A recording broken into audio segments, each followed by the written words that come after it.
A lot of people on the right, politicians, members of the media, are going batshit crazy over President Obama's proposed gun control executive orders. And that is certainly true of almost every host on Fox News.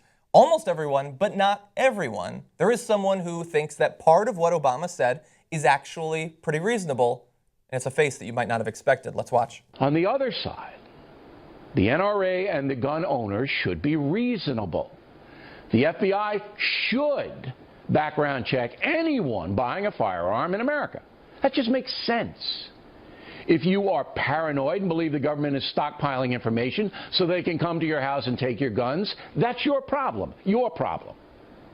But the government has an obligation to enhance public safety.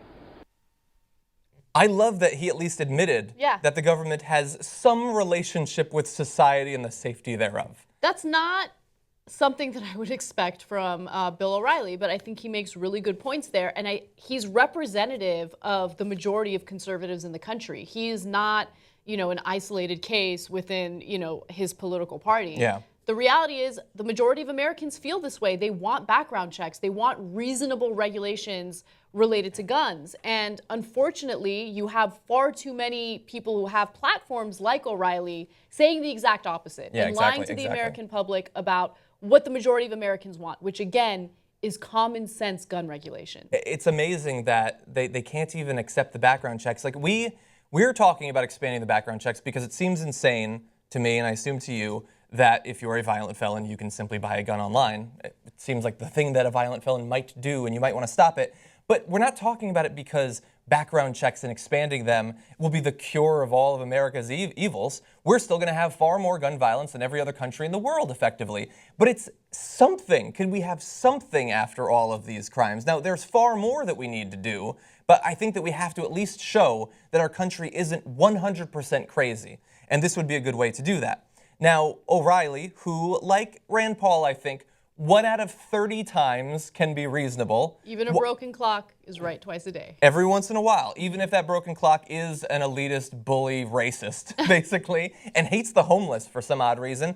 Now, that doesn't mean that he is totally reasonable when it comes to guns. And so there's 2 other sections from the O'Reilly factor that we want to go to. So if you can get ready with video 1.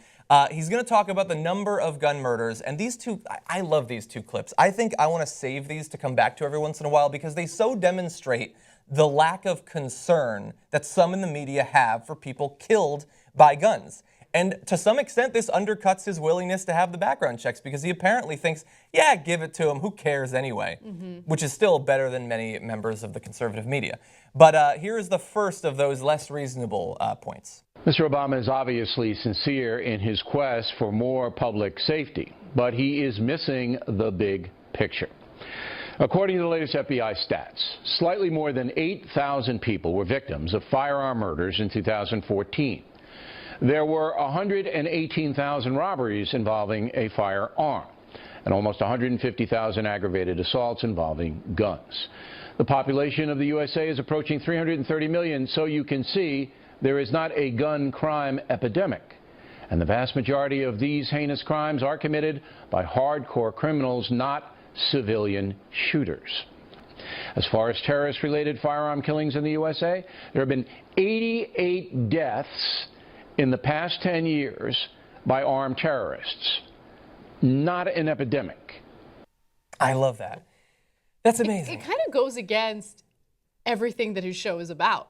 I mean, does he know? Certainly what he's other saying shows right on his network, yeah. Absolutely. It's very inconsistent with O'Reilly's fear-mongering tactics. Yeah. So I'm very surprised by this. Yeah. Well, first of all, he is generally a coward, but he does fight wars with a pen. But I love the bravery of a man who's willing to go up there and say, 8,000 to 9,000 murders.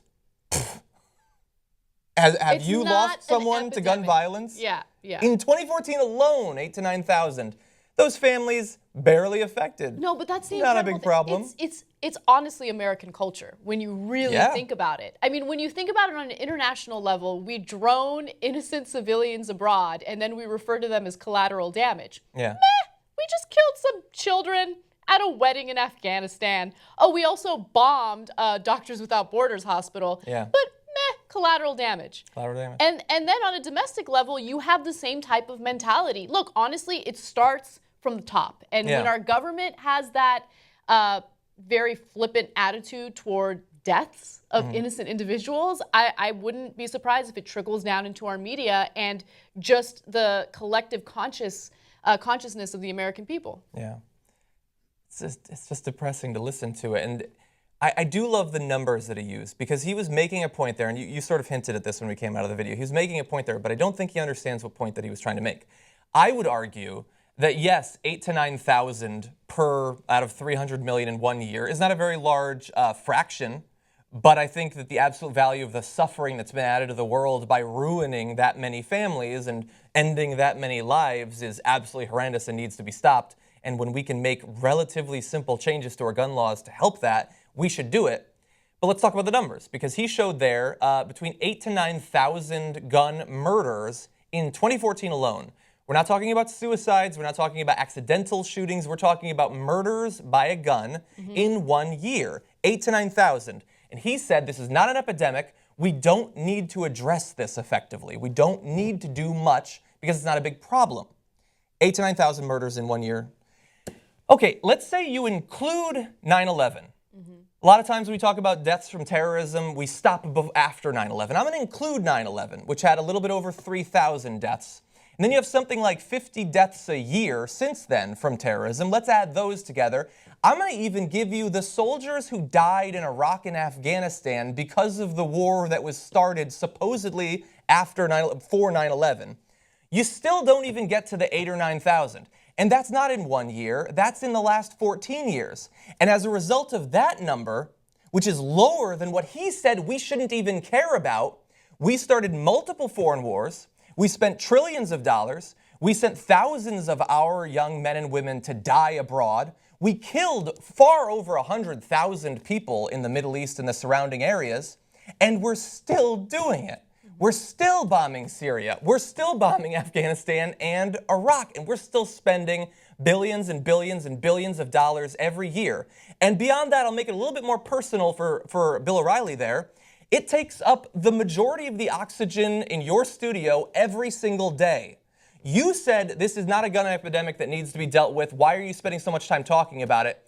It is so many times bigger than all of terrorism's effects on America. And yet you guys think we should elect a president based purely on that. And we should spend trillions of dollars based purely on that.